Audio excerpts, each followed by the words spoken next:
Derek Wheatley, and welcome to episode 167 of the Weekly podcast. Thanks very much for joining us. Thanks very much to Louise who came on last week to talk about a number of things, and I suppose grief came up.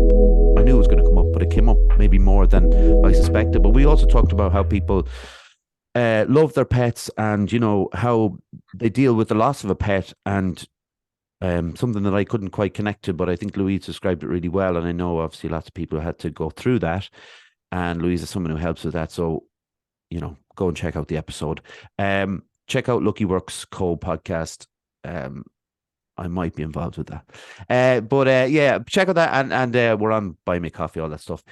Listen, more importantly, our episode today, our guest is a children's author, and her name is Emma Jane Leeson. How are you doing, Emma Jane? You're paused. I think that was the worst time that could have been possible. That the Emma's Wi-Fi has seems to have gone down. I'm just going to talk through for a second. We had scheduled this to Emma Jane's back. There we go. You know what? I obviously you couldn't see it from my side, but you paused in the most thoughtful expression on your face. And I kind of looked up for a second. I was like, oh, she's really paying attention here. And then, no, it wasn't that. How are you?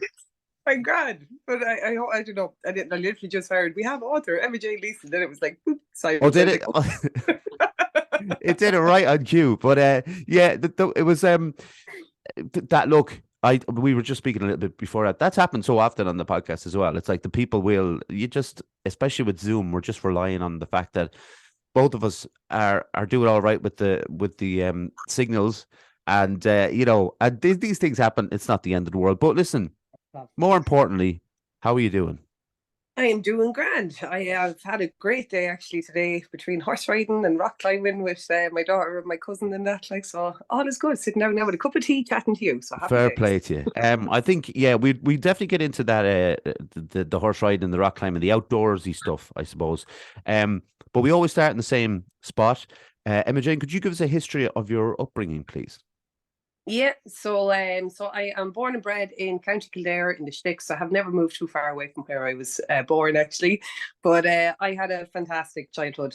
So my parents were great, to be honest, between books and stories and just letting us out and bringing us out all the time. And Daddy going, bloody picking mushrooms or picking nuts or whatever it is, and making adventures and stories out of just the simplest of things.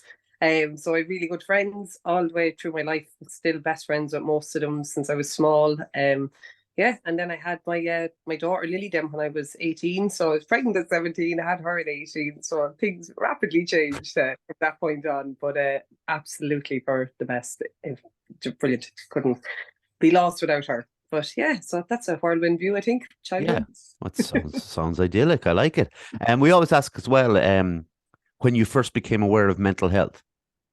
Yeah, so and you had said that question to me, and I had a good think about it. So I think I first became aware of the term mental health probably only about 8, 9, 10 years ago, when I was working in HR, actually. So, and then specifically, I suppose, then when I was going through a bad mental health period myself, in a particular job that I didn't stick out long for. I was being bullied by my boss the whole. I absolutely hated it. And I suppose became super aware of it then. And that correlates exactly with me actually starting yoga. It was my sister that suggested, I try yoga, this online yoga with Adrian or whatever, so, and yeah, but I suppose kind of without it being a term, mental health, I suppose I was very aware of something being a bit wonky and a bit not right, maybe around the age of 15 and 16. I would have, I say left school. I was asked to leave school at that point too, So yeah, so it's funny. But it's funny how the terminology didn't come until much later, I suppose, when you're aware of what it is. But I think that's Ireland in general, isn't it? Kind of just waking up and yeah. I think that's 100% the idea I get from having asked everybody the same question. It seems to be the terminology definitely came a lot later than the actual experiences that we had, and talking about. Funny enough, a lot of people will say around the middle of, teenage years is this kind of start of this, the idea they may be feeling anxiety and stuff, but just not having the words to kind of put on it, So when you mentioned there about growing up, and I think this is something that I was thinking about because I knew you were coming on and to do with like storytelling and as you were growing up, um, what was it with your dad, with your parents? Like, was it were they storytellers or were they more just really big into reading to you and you like taking it in that way? Yeah, no, so Mammy was always great with books. So Mammy read books to us. She still reads them to all of the grandkids and everything now, like, Okay. you know, but she was the book woman, you know, like, and kind of really encouraged us then to do art and to write ourselves and draw and, you know, all that kind of stuff. Like, but my dad then was a storyteller completely. I don't think Daddy has ever actually read me a book in his entire life. But he just used to make up stories and like just spin yarns, I suppose, for want of a better thing. But they were so imaginative and like he'd still do it now, like, you know, like he'd wind you up a stick and you're convinced of what he's saying. It's just a Yeah. storytelling, you know. But when it goes back though, even beyond that, to like my nana, my granny, and my granddad, you know, like they were all just storytellers, you Hmm. know, like, and yeah, it's just something that seeped down through then, like, you know, it's great. I love it. I love There's nothing like a good story. Yeah, like that's true, and the fact that you've carried it on. But like, when did you decide to, start writing? What age were you when you began? Yeah, so I suppose writing. So I did the writer book when I was in second class. This is so specific, but I That's the only reason I remember. I still have my little trophy actually over here beside me. But I won the right book that year in second class for my story about dinosaurs. But then I suppose I really always actually liked writing. And then, as I said to you, like I left school early and I kind of like tossed around with a load of different things. But I did a bit of journalism. Actually, did a diploma in Hmm. journalism. So would have been at that infrequently, I suppose, up and down. As I said, I had Lily, but I wrote down the stories about Johnny Mcgory when she was maybe about 2 or 3 months old. Just one night she wouldn't sleep, and just started scribbling down, and they just happened to come out and rhyme them stories that then I left in the box for 12 years, and then eventually self-published. It was coming up for my 30th. My mom was like, "Would you not do something with your stories?" But I suppose I had a career at that stage, so I just self-published for the sake of giving one to the kids, and that's kind of how it all happened then. Yeah, but like the reason that I was so interested in speaking to you because I often think I teach kids jujitsu, right? So I know how hard it is to keep them engaged, I suppose. Now, when we're teaching them jujitsu, it's certain positions and stuff, they're not learning how to choke each other just yet. We'll wait till they're a little bit older. But the positions and stuff, and it is quite tough to keep them engaged. So for me to kind of like I have nieces and nephews and stuff, but that's my only kind of experiences being around, being close with kids. I don't have my own kids, and I tried to think of ways in there then to keep them engaged and keep them wanting to learn. I was wondering about when you're writing, how you manage to do that in the words, because it is a difficult task. Yeah, I don't know. I don't know. I don't know. I think it's just all about the story, isn't it? And then I Hmm. think the fact that I chose to write and rhyme as well. I just know from reading hundreds of books to my own growing up, like, you know, Yeah. so like I've got two daughters now and a stepson, like, and I've just read to them consistently, you know, so I don't know. I think you maybe once you're in that kind of sphere and you're reading all the time and you're looking at other books or whatever and you're writing it, it is something that you just kind of, it comes then, like, you know, but I think the biggest part of any of those smaller books is probably the pictures as well. And I'm just blessed. Like I've had like the most amazing illustrators work with me, you know, like that really engage and kind of, you know, like the kids get into the pictures. So How does that come about then, though, the relationship? Because what is your input then when they are illustrating the stories? yeah, so say for the Johnny Mcgory books, then so Kim Shaw has been my illustrator on all of them except for one. Don Conroy did one, but say when I started working with Kim at the start, I had a very big input. You know, well, I suppose it was because I was independently publishing and I just knew Yeah, what way I wanted the book to be. yeah, So like the whole brief was, and I was like Anne and Barry from the books that we used yeah, to yeah. read in school, you know. So I was like something really simple, and then the character like Johnny Mcgory is based on my best friend and my neighbor growing up, Darren. You know, like so I kind of had very clear vision of what he was to look like, and then all of the characters actually are all my family. Like their photographs, like Oh, Lily May, whatever in the book is my Lily, and the whole lot, like, you know. But yeah, I suppose I had an awful lot of input at the start, but now I think we're at the point now with Kim, like we're on book number 10, like, you know, like yeah. it's she knows what I'm thinking and vice versa, you know, or whatever. Or if it's a completely like left of field kind of book, like that Songs of Ireland book was the last one I brought out. She was like, how on earth am I going to illustrate this? But I could see it in my head. So I was just like, I just need you to do and, you know, kind of like, as well as helping her along with it. But then she's just magic. Like, she's so talented. I'm just really lucky. Actually, everybody I've worked with has been unbelievable. So, And of course yourself, like, you know, it takes, you're the one to come up with the stories. And when I think about self-publishing, and people might be a little bit, you know, a lot of people might be out there have written books and, like you said, might have left them under the bed or in their, you know, the attic or whatever. And self-publishing is something that's more prevalent now. Like, there's more people doing it. Is it a daunting experience? How was it for you when you started?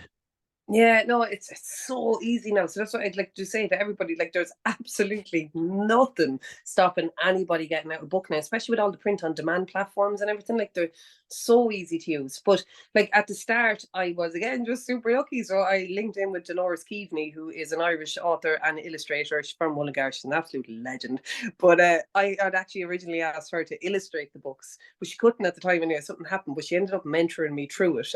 So between herself and then Benji Bennett, who's another Irish kind of independently published author, the two of them are great. Like, so like they took all the, like, because I hadn't a freaking clue. Like, so what was an ISBN number, or like, you know, like, where do you get a barcode, or what's, like, I hadn't a clue, honestly. But I was just lucky then the people I was talking to was just so helpful, and the whole lot, it kind of took it all out of it.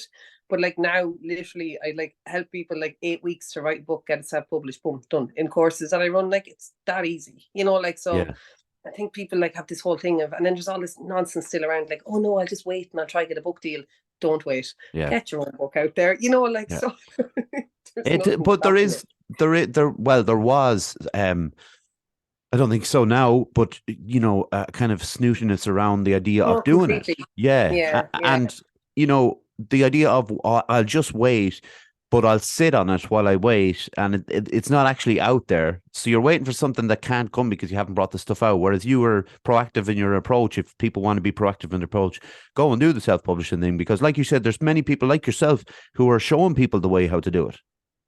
Yeah, yeah, but I mean, like, Roddy Doyle and Beatrix Potter both self-published to begin with, you know, like, Mm. so Good company. like, there's nothing, yeah, but like, there's, I don't know, like, and you're right about this whole snootiness, like, you know, and I suppose that was something that actually really played in terms of like anxiety levels, and Mm. at the start, like, my confidence, my self-esteem, and the whole lot, because, you know, then you'd have people going, oh, sure, it's only vanity publishing, you know, like, and all this Yeah. kind of stuff. And I'm like, well, I don't particularly care. I know children love it, you know, like, Yeah. and I know that they're happy to have it. So once they're happy, I really couldn't give a shit at this point. Sorry, but what other You're all people right. are thinking, like, you know, but that took years, though. That took Yeah. so long from a confidence point of view. But it has changed. It has changed massively now. Like, I don't think it really makes much odd. No, I agree. So when you're writing, obviously yours is the Johnny Mcgory series, but as you're going down that line and you Songs of Ireland now, what's the next kind of ideas? Is it the Johnny Mcgory is going to carry on? Have you other ideas around the children's market, or maybe even going into the adults market at any point? Yeah, so with Johnny Mcgory, like, I'm delighted. We're currently working on the TV animation series for that. So we Oh, got funding from Screen Ireland to turn him into the Irish Story the Explorer, is what I just keep saying to brilliant. everyone. So, like, it's class. And then, like, with my last Johnny Mcgory book, I was actually commissioned to write that book then by the Creative Ireland and the local access groups and everything. It's to represent children of all abilities in, I suppose, a mainstream children's series. You know, like, so that was like, it was such a challenge, that book. We're still in the, like, we're probably, I would say, maybe 70% done now. But like, that really, that racked me out of my comfort zone. But it's brilliant, and I love now how that character can kind of take on these kind of things. Hmm. But then myself, then, yeah, I finished my first adult novel last year, something I dreamed 6.5 years ago, and did not get on it. And then I started working with Martin Keaveney, who's a professor in Galway. And he's just great, just kind of accountability and, you know, Yeah. encouragement and whatever. And then, yeah, just also got funding then from the Bridget 1500 campaign, St. Bridget's here in Kildare, to do a book on St. Bridget, but not St. Bridget. It's like Bridget the Goddess. Bridget, Yeah. it's like her memoir, but it's the whole idea behind that then is to actually kind of make her a relatable character then that can hopefully inspire girls to be more confident, to step outside of their comfort zone, to, you know, Hmm. do things that scared them, kind of. That's the whole plan with that. So yeah, so it's great. Like, there's Johnny Mcgory will always be there. I Yeah. love that kind of stuff. But then the other stuff now is just great, and it's so like writing an adult novel. Like, no, it was like absolutely terrifying. But I got draft one done. I'm like, yes, I wrote 80,000 words. Yeah. Yeah, I You mean, know, but it's incredible because of the switch and I'm not sure that many people can do that switch between the two, but between the being someone who's successful in children's uh, world and then passing over to the adults world, and obviously, like you said, the Johnny Mcgory character being turned into a series is amazing.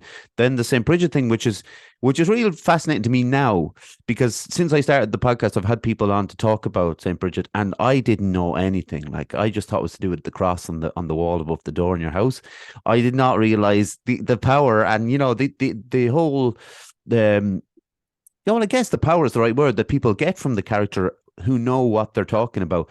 And like I said, I had two or three people come on, and I was kind of blown away by the fact that why wasn't I taught this stuff in school or earlier, or like I could have gone out and found out myself. I realized that just lazy to put it on other people. But in school, you should be learning this yeah. stuff.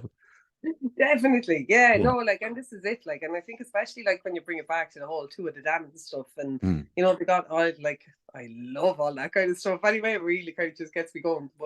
But yeah. So anyway, so let's see how Bridget goes. But Yeah. Oh, it's very exciting and very a very busy schedule for yourself as well. Can you tell yeah, us a but bit? There's something I reading Imogen on your Instagram about the Woodland retreat in Ballynafagh. Ballynafagh, Derek, Oh, I Ballynafagh. actually didn't even get it right. I said two. Ballynafagh, of course. Can you tell us a bit about that, please? Yeah, so I will be a qualified yoga teacher this summer, and I suppose the Woodland retreat was an idea that I had maybe 2 years ago. So we're really lucky. We own a couple of acres of what was previously commercial forestry here beside a special area of conservation, Ballynafagh Lake. And like kind of during the lockdowns and all that kind of stuff, just kind of realized just how special and lovely and quiet it is, and it's something that like I wouldn't be able to do what I do if I didn't have that to go into. But last year was just like, wow, the crappiest year in the history of all years. Just between family bereavements and then like my marriage, I separated from my husband last year, and then as you were saying about your previous podcast, like my horse died and whatever. There Yeah. was just loads of stuff. But anyway, I found myself doing the yoga teacher training course.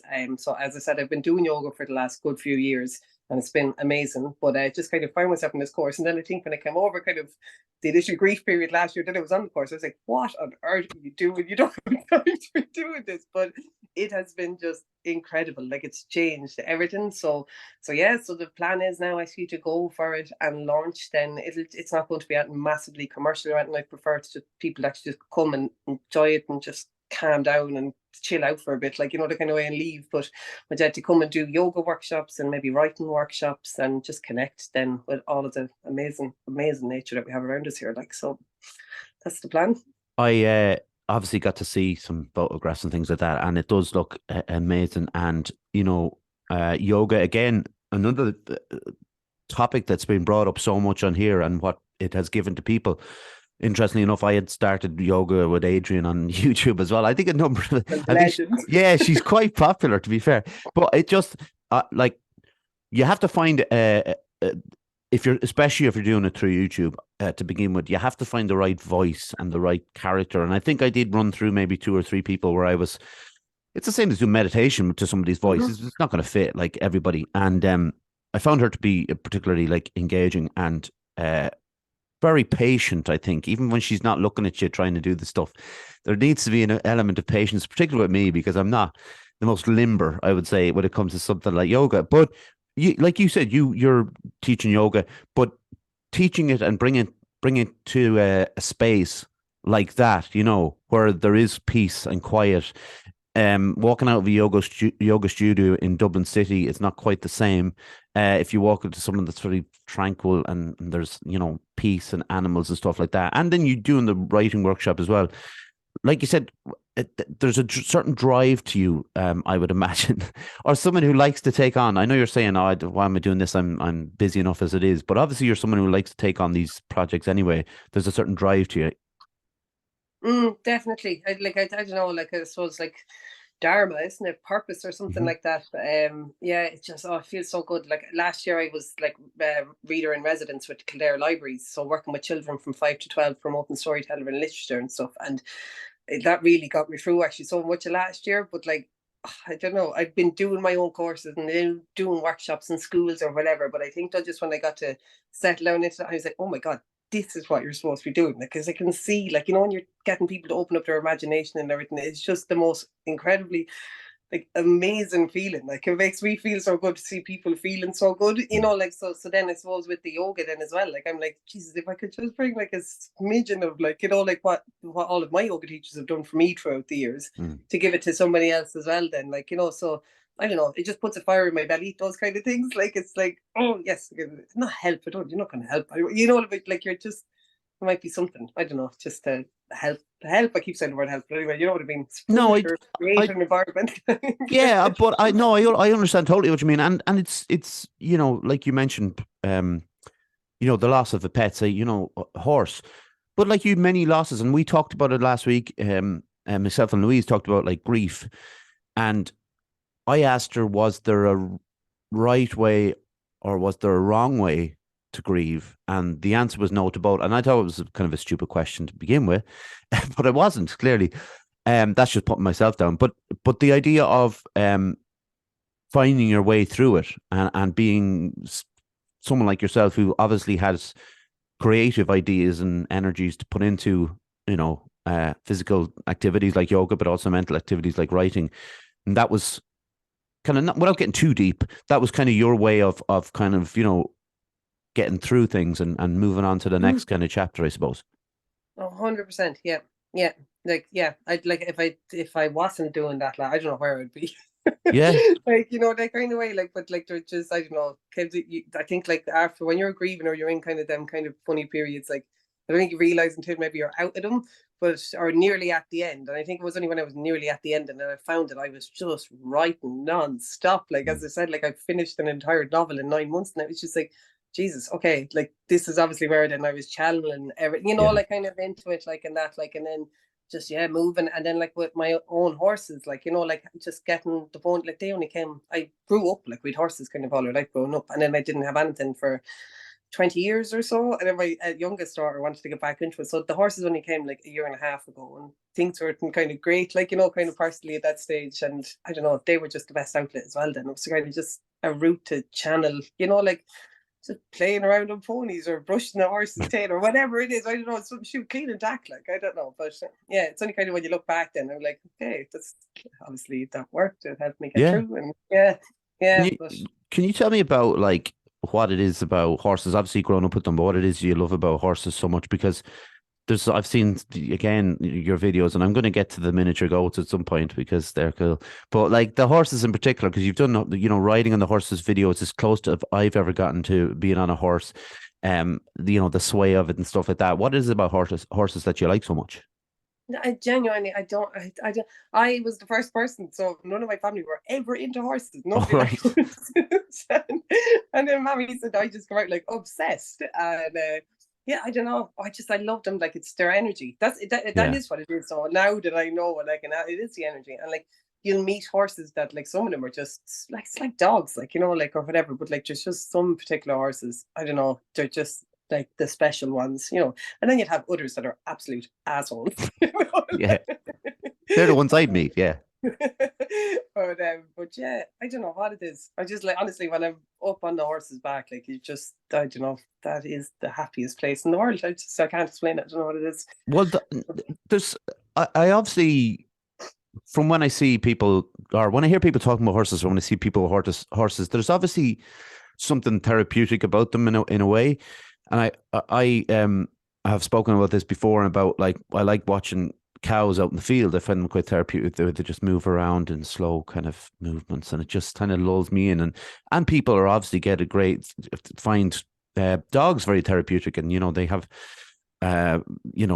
dogs, service dogs, that for that reason. But I'm guessing that's what horses are, apart from, like you said, the assholes, the ones that are really nice and gentle and good around adults and kids.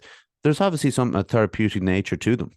Oh, completely. Like, just completely therapeutic is the thing. So my sister, actually, she runs an equestrian center now in South Africa, like, and she'd have like children of all different abilities and adults coming out, like, to them now. And it's just I don't know, there's just an aura, there's a calm, there's just, I don't know. And it's not even there's a cam. Like, Jesus, my pony Molly is like the boldest pony in the world.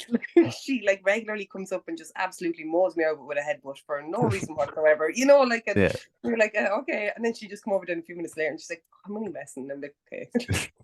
Only method. Yeah, because they're so like, that's all. I've never been, like I said, never been on a horse. And I think I've been quite intimidated by them a little bit because I didn't grow up in around them or anything like that, you know. So I kind of came upon them at a late stage. And like you said, everybody seems to bring up the assholes. Like everybody talks about the ones that like don't go behind that horse and kick you in the head, or you know, those kind of things. And it's always, I know there's a reason for that too, to make you aware that not to do that. But no, but it's so few and far between those horses yeah, as well. Like genuinely, I don't think there's any such thing as again evil or a bad horse. yeah. Like, yeah. Let's But hope not, because it'd be a great horror film. But I don't really need an evil horse running around the place. It'd be quite. There's one horse. There's one horse up here, Emma Jane. Right, he's a good bit up the road from where I am. Right, and he's always on his own in the field, but he tears around the field and that. And sometimes he'd just be chilled out, be looking out at you. And one time I was running, so he saw me coming, and he ran from one end of the field, and it looked like he wasn't going to, like he was just going to clear the fence, like, you know, that like he wasn't going to stop. And I got a little bit of a fray, and I was like about 37 at the time, and I got a bit of a fray. He did stop. He stopped, you know, in effect. But you know, when they're tearing at you, there is the size, and you know, not used to them, never handling one. It's, you know, I got a little bit of freaked out by it. But apparently, he's a very nice horse. I talked to its owner a while back, and he's obviously delighted to see it. Yeah. I would have been very impressed there if a horse came running across the field to me. well, yeah. I'd see. I didn't even think of it that way, and that goes to show, you know, my mindset when it comes to horse. But you're obviously in your element around animals in general. Just animals in general, yeah. So I've always had it since I moved into my house here. Like we've always had pets growing up, like, but yeah, dogs in particular, gotta be lost without the two boys, like, you know, like, so the two dogs are great, then cats, and then yeah, so the horses and the ponies now, and then yeah, two goats and a donkey have come their way. What's the story of the goat? Are they miniature? What's the story with the goats? So they're only baby Pygmy goats. Okay. So, yeah, well, they won't go much bigger now, so they'll be a year old shortly. But like, oh my God, I love them. I don't even know how. Again, this is just one of those things. I kind of like woke up a few months later, going, why, how, or you know, but it just happened to float, and they came, and oh, I love them. Like, I love them. They are. The first video I saw with you was the one where you were looking at the camera, and he just, one of them just appeared on your shoulder, like just left up on your shoulder. Yeah, that's his party trick. That's what I was going to ask you. Like, is that just something that they do? Are they just jump? It's so playful. So honestly, when I was down there earlier with my cousin, so I found them now a few times. I've gone up and they're actually just on the horse's backs. Yeah, I saw that. Even getting up. Well, I copped it today then. So like, there's a big roller, like, you know, for rolling the fields out in the yard. And here was the dude, I'm sitting on it, waiting for like a drive-by, basically, waiting for somebody to walk close enough. And then he just took this massive leap and ended up on his back. He was just like, okay. And then he ended up getting up on the wall. And then when he got on the wall, and he was like, oh God, okay, I'm behind now. And then waiting for the horse to come back, jumped onto the horse. And they got to, honestly, they're just so funny. But the amount of people that have been asking me about goat yoga now, I didn't even know goat yoga was a thing.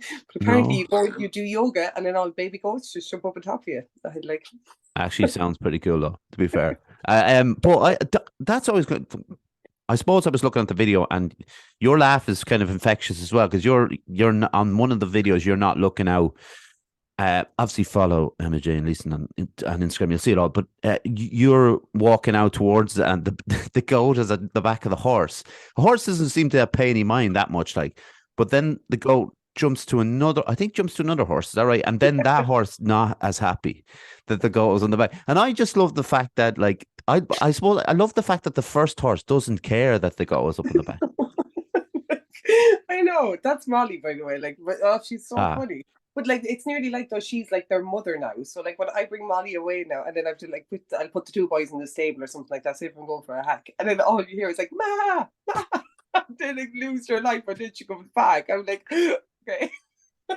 Well, it's even to see kind of live your life vicariously through somebody, because I don't have all these animals around the place, you know what I mean? Like, I'm out on the farm here and there's cows and there's a couple of dogs and stuff like that, but not I think that there's gonna be a peak in pygmy goats. People are going to be buying pygmy goats if they can just jump the way they do. And I'm not suggesting that people just get goats for that very reason, by the way. But if you have the space, I suppose, and like they're going to be bound to be an attraction when people do come down. And I'm going to try this again. Ballynafagh.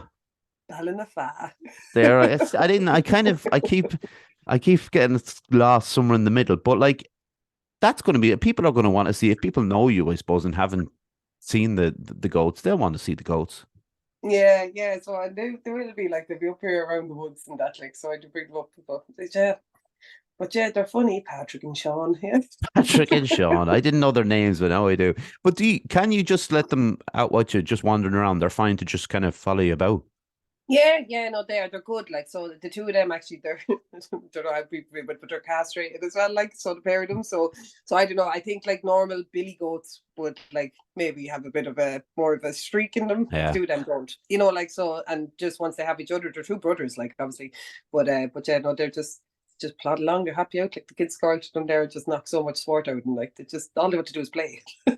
But that decision, like, and I know you just said it there, like, where did that come out of? Like, where did you see the fact that or where did the idea come from for pygmy goats? I don't know. I don't know. I don't know. And they were castrated. Like I bought them, they were both castrated. Like when I bought them. So yeah. So I don't know. Maybe I just seen that in Dundee or something.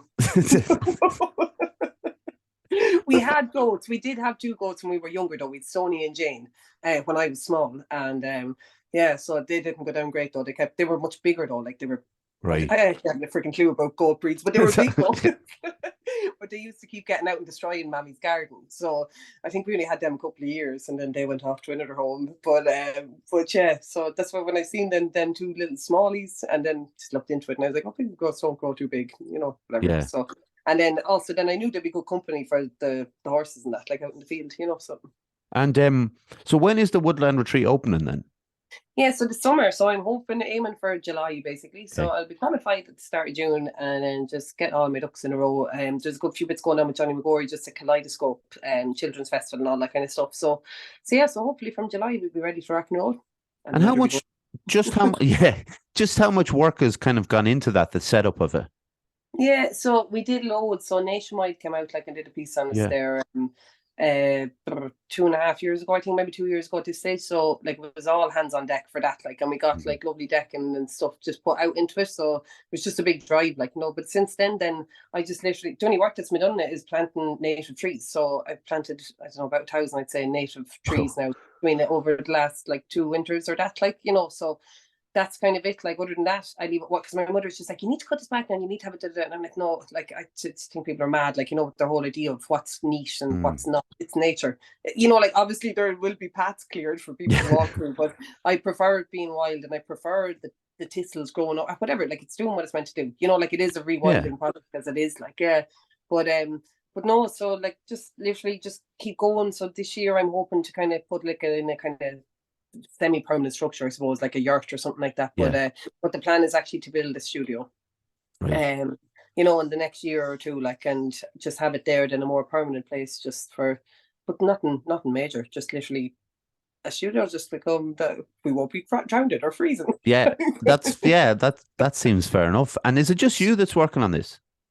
No. So no, my parents, my family are great. Like it's family land, so they all help. And then Amanda that works with me, Amanda's been my best friend for a million years. But she works with me and Johnny Mcgory as well. So she's great input and everything on that. So yeah, she's brilliant. I'm not known.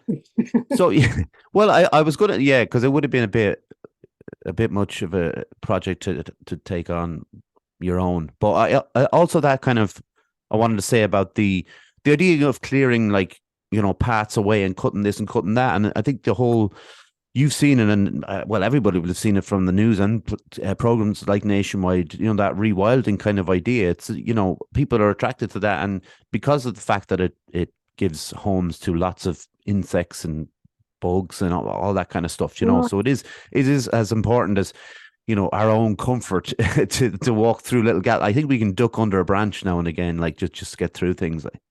This is the thing, and I'm really I don't know, I think people are just kind of gone a bit mad, concrete. Concrete. Or else having their gardens looking certain ways or whatever it is. But like, thank God, like I suppose it's a bit like mental health, isn't it? Like, so like it's finally becoming like rewilding, like, you know, people now know that term, like, you know, and they know the importance of like, well, if the bees goes, we go, you know, that kind of way, like, and it's just really starting to come to the fore, whereas it is something we always knew, but I just don't think the terminology was there, you know, like to, but anyway.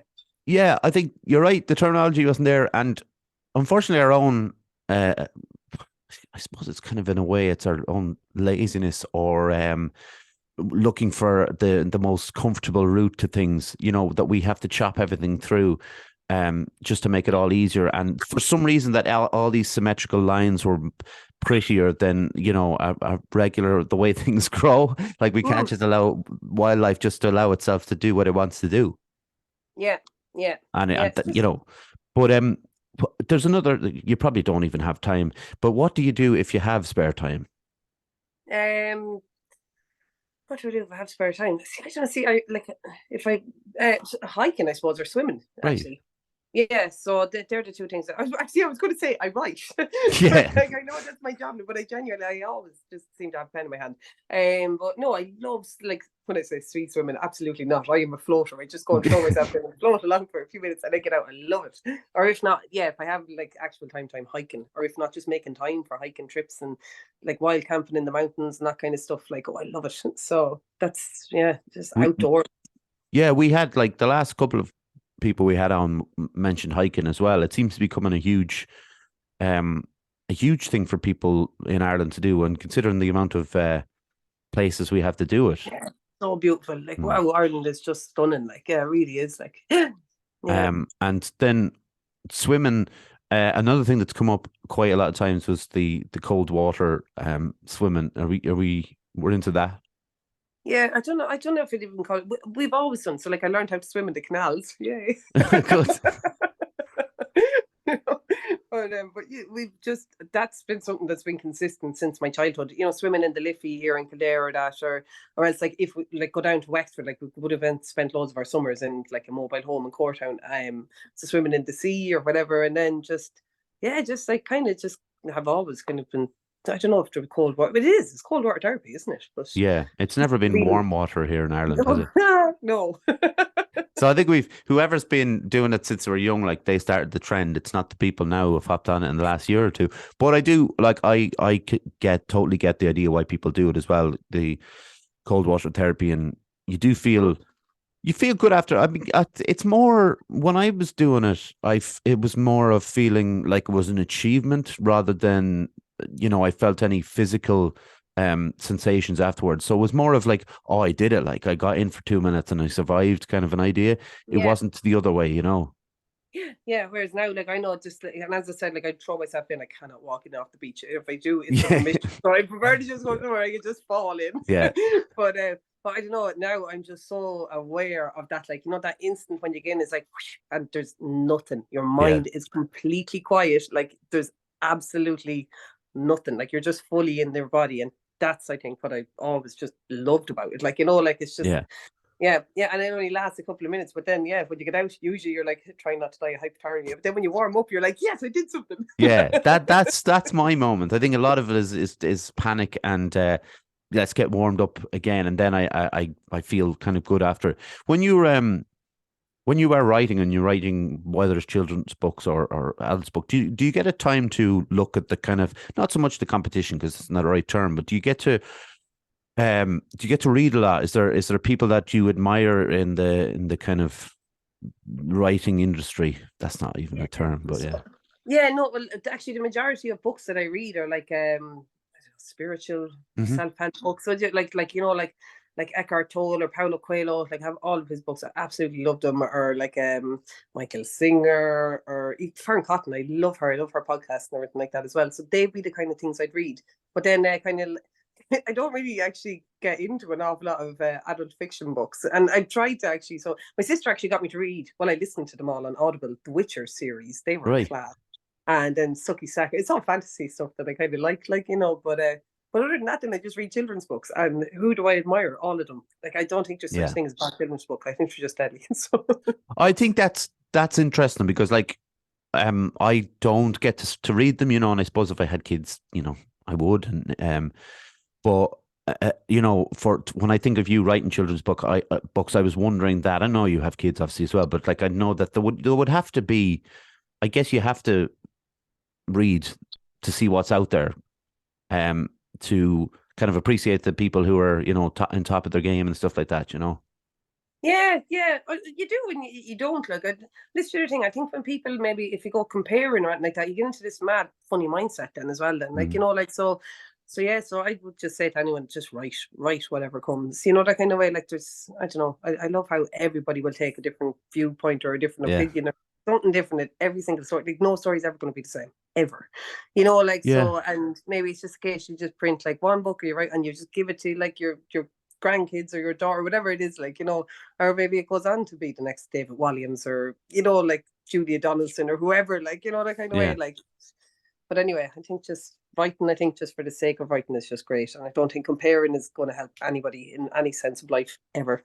Absolutely. Well, absolutely. And like with the stuff that you read then as well, like Eckhart Tolle and Paulo Coelho, like, and people who I would be maybe aware of before I started this podcast, but definitely people told me about Eckhart Tolle and stuff. And I just hadn't been in kind of touch with that kind of subject matter or writing in general. And it's very interesting for me to kind of be opened up to this stuff because I think we can very easily stay in one lane. If we're into a certain type of fiction or we're into a certain type of non-fiction, it's very easy to stay in that lane. And not that there's anything wrong with that, obviously. But, if you're looking for more spiritual guidance or whatever it might be, and you are a little bit lost, like, it is nice to kind of check these writers out and just see what they have to offer. Because again, you could throw it away and think, well, that's nonsense. It's not for me. That's, yeah. I mean, so that's something that you obviously take a lot from. Yeah, and that was something that literally correlated with me, just at that period a couple of years back. So starting to do yoga, and then my sister was just like, "You should read this book called The Secret," and I was just like, "I'm not reading that crap." But then anyway, so I like flew through that, and then I did it just to kind of, I suppose, I I was like, oh, whatever, like I need something anyway. I then went on from that onto like Abraham Hicks, and then onto and then just I don't know, and then there's still like there'll be one or two books that I read, and I'm like, I don't know if I agree with that, but it's just, I suppose, getting out of the way of ego then as well is a big thing. But Yeah, I agree, and like I have been pointed in direction of some people and some writers and stuff, and I know this probably does sound egotistical, but I know this is not going to be for me, and that's all right to choose because look, a book might take up, depending on how busy you are, might take up like 2 weeks of your time, and then then you think, well, I'm after wasting 2 weeks of my time in that. So it's like picking or choosing from the right thing. But if you're on the, obviously, what you like, that's good. You can stay on that track too. But I just think it opens so much, an open mind when it comes to reading. It opens so much to you, now and obviously down the line. Definitely. Yeah. So anytime anybody recommends a book to me now, I'll either buy it or if not, have it stuck on Audible on the wish list and go for it. Because and especially when people go, oh, like this book, you probably wouldn't like it. And I'm like, okay, if you're saying I probably wouldn't like it. And I was like, I need to get out of my own way then. Give me the book. Like, and I'll have a go of it. Like, yeah. Challenge accepted kind of a thing. Yeah. I get that sometimes as well. But I get that more with films because I watch so many films and the people will say like, no, I know your kind of films, you wouldn't be into it. And then we'll see now. And if I do or not, it's like, I'll give it a go. And normally they're right, sadly. But like there has been times, it has been known where you find a little gem because somebody's kind of, I suppose, giving you a little bit of a challenge to watch something. Pleasantly surprised. I know. Yeah. Emma Jane, where can people find you? And where can they find? I'm not even going to say it again, but the Woodland Retreat, Ballynafagh. Yes, Ballynafagh. Why do I keep putting the Y in? That's what I'm getting wrong. But it is like the epicenter of like the whole of Kildare, so I don't know. How do I not know it then? How do you not know it? Like, Jesus. No, you can find me on Instagram anyway, Emma Jane Leeson, or any of the Johnny Mcgory things. But all come back to me there. Yeah. And woodlandretreat.ie then is the website for that. But brilliant. I will I'll obviously as we're getting the episode out, I can put those tags up and stuff and people can follow them from there. Would you mind just sticking with me for 1 minute? I'll get through the podcast, thank a few people, and then we'll take a quick photo, and then we'll be on our way. Is that all right? Yeah, 100%. Thank you very much. I also want to thank John Francis for putting all this stuff up on YouTube like he always does. I always thank my mum, my dad, granddad, Jaron Calvin, because it's a group effort. subscribe to our YouTube channel if you would. We're on Instagram, Facebook, and Twitter. The podcast platforms are Spotify, Apple, Anchor, Google Podcasts, and a couple of other ones. And obviously, thank you very much to everyone watching or whatever they're doing, however they find us. It's always appreciated. And once again, Emma Jane, thank you very much. Thank you very much. Brilliant. Thank you. And everyone else, see you next week. Bye.